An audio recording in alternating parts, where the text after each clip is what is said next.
স্ত্রীর গহনার জাকাত কে দিবেন? এর উত্তর হলো, স্ত্রীর গহনার জাকাত স্ত্রীকে দিতে হবে। ইসলামের দৃষ্টিতে নারীদের সম্পদের অধিকার, নারীদের সেখানে পুরুষদের কোনো অধিকার নাই, দায়ও নাই।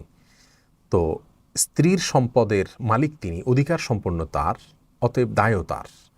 তিনি তার স্বর্ণের জাকাত দিবেন। অনেক সময় আমাদের অনেক মা বোনরা প্রশ্ন করেন যে আমাদের তো অনেক স্বর্ণ আছে, নগদ টাকা নেই, জাকাত দেবো কীভাবে? তো স্বর্ণ বিক্রি করে দিবেন। কথার কথা, আপনার যদি এই স্বর্ণগুলোর কোনো সার্ভিস আপনার করা লাগে, তো আপনি সার্ভিসটা কীভাবে করবেন?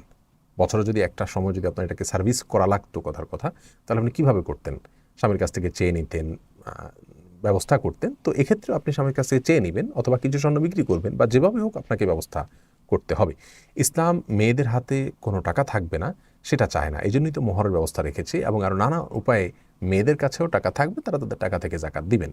হ্যাঁ, কোনো মেয়ের যদি শুধু স্বর্ণ থাকে, কোনো টাকা না থাকে, তিনি চাইলে তার স্বামী, বাবা, ভাই কারোর কাছ থেকে সহায়তা নিয়ে তার জাকাতের টাকা তাদের কাছ থেকে আদায় করে নিয়ে জাকাত দিতে পারবেন, অথবা স্বর্ণ বিক্রি করে হলেও তাকে জাকাত দিতে হবে। যেভাবে হোক স্বর্ণ, তার যদি স্বর্ণ অথবা অলংকার জাকাত দেওয়ার মতো নেশা পরিমাণ হয়, তাহলে তাকে জাকাত দিতেই হবে, আর জাকাতটা তার জন্য দেওয়া কর্তব্য।